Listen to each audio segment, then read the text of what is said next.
Hello student, आज हम class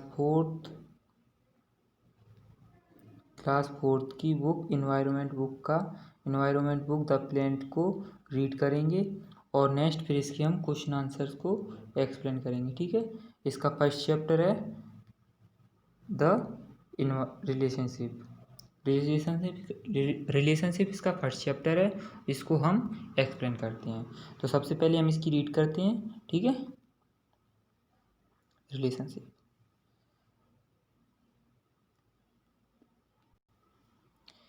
इस चैप्टर में हम क्या क्या पढ़ने वाले हैं। सबसे पहले पढ़ेंगे our extended family, changes in the family, adoption and learning from the family and moral values. ये सब कुछ हम इसमें पढ़ने वाले हैं। ठीक है, सबसे पहले स्टार्ट करते हैं, बुक को रीड करते हैं। All the people who live with you at home from part of a immediate family. सभी पीपल अपने घर में एक इमीडिएट फैमिली के रूप में रहते हैं। We you live in the joint family, वो जॉइंट फैमिली में रहते हैं। ठीक है, your immediate family would include, your immediate family में आपके कौन कौन इंक्लूड होते हैं? आपके grandparents, aunts, uncle and whoever else he lives at home with you. ये सब आपके घर में एक साथ रहते हैं। ठीक है, तो इन्हें इमीडिएट फैमिली बोलते हैं। ये सब पेरेंट्स वगैरह रहते हैं। ठीक है, grandparents, uncle, aunts. If you live in a nuclear family, your immediate family would be your parents, sister, brothers. If you live in a nuclear family, your immediate family क्या होते हैं? आपके parents की जो brother sister होते हैं ना, वो इमीडिएट फैमिली के में आते हैं। ठीक है, जैसे कि आपके अंकल एंड आंट्स आपकी इमीडिएट फैमिली में आते हैं। ठीक है, our extended family, uncles, aunt, cousin and nephew who stay separately and are of your extended family. ठीक है, both maternal related through the mother and paternal related through the father. इसमें आपको दो टर्म समझना पड़ेंगे। जो मैटरनल और paternal क्या होता है? मैटरनल होता है रिलेटेड टू द मदर, जो मम्मी का रिलेशनशिप होता है ना, आपकी मदर का रिलेशनशिप होता है। जैसे कि मदर के ब्रदर आपके मामा होते हैं। ठीक है, एंड ब्रदर्स की मामा, अपनी मम्मी की ब्रदर्स की वाइफ होती है ना, वो मामी होती हैं। उनके जो चिल्ड्रन होते हैं वो आपके कज़न होते हैं। ठीक है, तो ये सब आपके मैटरनल रिलेशनशिप में आते हैं, मामा, मामी, नाना, नानी एक्सेट्रा। एंड पैटर्नल रिलेशनशिप में क्या आते हैं? आपके अंकल, आंट्स एंड आपके दादा एंड दादी एंड ग्रैंड पेरेंट्स वगैरह। ये सब किस में आती हैं?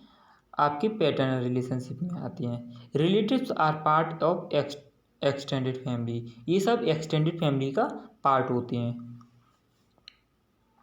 ये बुआ जी एंड फूफा जी, मौसा जी एंड मौसी जी, मामा जी एंड मामी जी, ये सब हैं। देखो, ये बुआ जी एंड फूफा जी, मौसा जी एंड मौसी जी एंड मामा जी एंड मामी जी। ठीक है,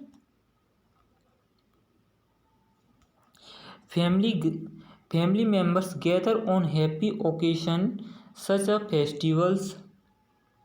फेस्टिवल, बर्थडे पार्टीज, मैरिजेस। ठीक है, they also gather on sad occasion such a death in the family. Such gathering brings closeness among the family member. Means इस पूरे पैराग्राफ में क्या लिखा है? इसमें लिखा है जो फैमिली मेम्बर्स होते हैं ना, वो सब एक साथ गैदर कब होती हैं? गैदर मीन्स होती हैं एक साथ इकट्ठा कब होती हैं? वो या तो फिर किसी फेस्टिवल्स पर, बर्थडे पार्टीज़ पर, या मैरिजेस में ये सब इकट्ठा होते हैं। या फिर सैड ओकेशन होता है ना, जिसमें सब इकट्ठा होते हैं। जैसे कि घर में किसी की डेथ हो जाती है तो सब इकट्ठे होते हैं। ये एक्सटेंडेड फैमिली के पार्ट होते हैं। ये सब मैंने आपको बताए थे और ये सब इसी टाइम पे इकट्ठे होते हैं। ठीक है, अब हम पढ़ते हैं the changes in the families. ठीक है, the changes in the families में हम पढ़ेंगे events like a birth of child.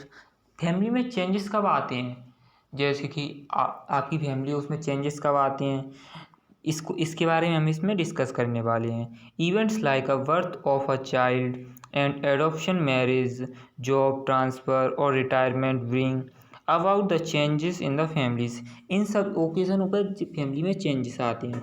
जैसे कि क्या क्या हो जाते हैं, किसी में आपके घर में किसी की बर्थ होती है, ठीक है, किसी का जन्म, किसी चाइल्ड का जन्म होता है, एडॉप्शन होता है, ठीक है, और मैरिज होती है, जॉब ट्रांसफ़र और retirement bring about the changes in the family, तब इसमें फैमिली में चेंजेस आते हैं।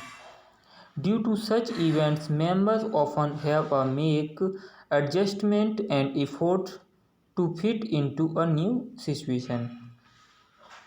और सभी मेंबर्स इसको एडजस्टमेंट्स की करते हैं, इसमें अफर्ट करते हैं and fit a new situation, और न्यू सिचुएशन को हैंडल करते हैं।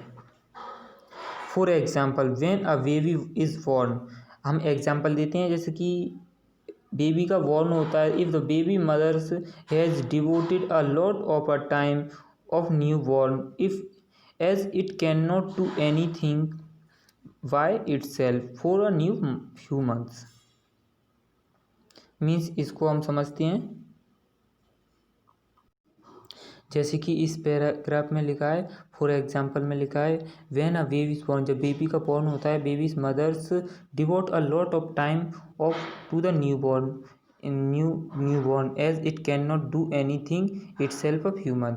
वो कुछ महीने तक उसके अपने न्यू बॉर्न बेबी होता है ना, उसके साथ ही रहती हैं, और मतलब उसको ज़्यादा टाइम स्पेंड करती हैं उसके साथ, ठीक है, ये इस पैराग्राफ में लिखा है। Similarly if any family members leaves the families, जब कोई भी फैमिली मेम्बर फैमिली को छोड़कर चला जाता है, एंड वाई गेटिंग जॉब्स और डेथ, किस किस के थ्रू, गेटिंग जॉब्स के थ्रू या डेथ के थ्रू वो उस अपने फैमिली मेम्बर्स को छोड़कर चले जाते हैं, एंड एनी अदर रीज़न, किसी अदर रीज़न की वजह से भी हो सकता है, ठीक है। This also bring in the changes, तब भी फैमिली में चेंजेस आते हैं। Riya's father who works in the bank has recently been transferred to Allahabad. इसमें रिया के फादर का एग्जाम्पल दिया गया है। रिया के फादर का बैंक में जो वर्क करते हैं उनका ट्रांसफ़र इलाहाबाद में हो जाता है, and Riya mother busy setting up the house while her father adjusts to the new duties. Riaz will now go to the new school. It will take her some time to get used to new place and agree with the Naveen is getting married.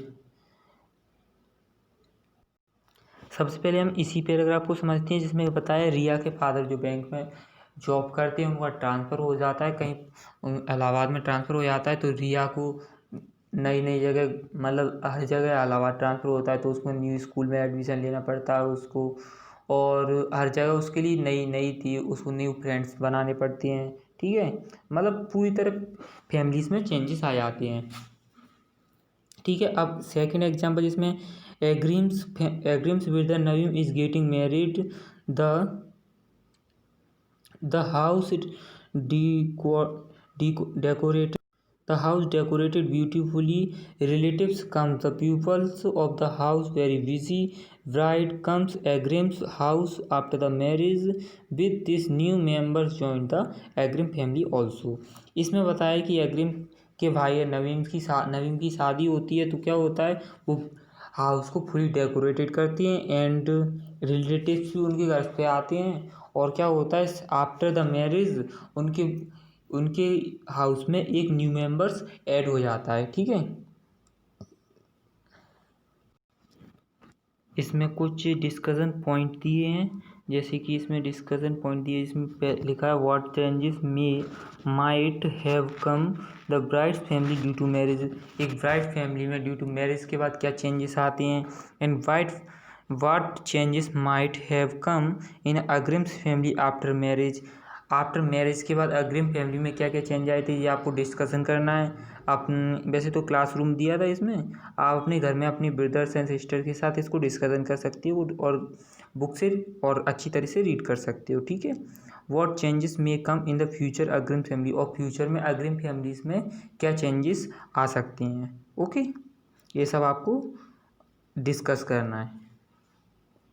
और the changes occur the not only because of this reason, the changes occur not only because of this reason but also due to the business studies, migration for employment, occurrence and of earthquakes, flood, death of important family members etc. Means इसमें ये बताया है कि यही सब reason नहीं होते family में चेंजेस आने के ये सारे रीज़न होते हैं। जैसे कि इसमें बताया था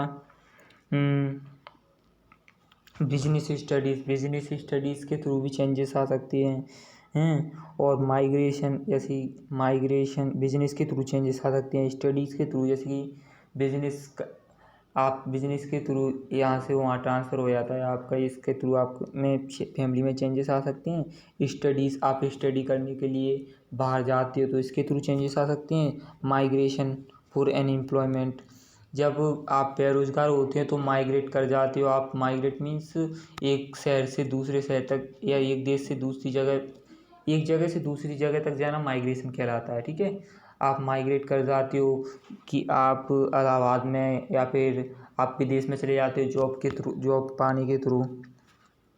अक्रेंस ऑफ अर्थक्वेक आता है तो भी फ्लड आते हैं। And death of the important family members, इसके थ्रू मतलब फैमिलीज़ में बहुत सारे चेंजेस आते हैं। ठीक है, तो आज हम यहीं तक करते हैं वरना वीडियो ज़्यादा बड़ी हो जाएगी। और फिर कल हम इसको रीड करेंगे और आगे learning from the family and moral values को रीड करेंगे। देन उसके बाद हम इसके क्वेश्चन आंसर इन सबको करेंगे। Okay, thank you.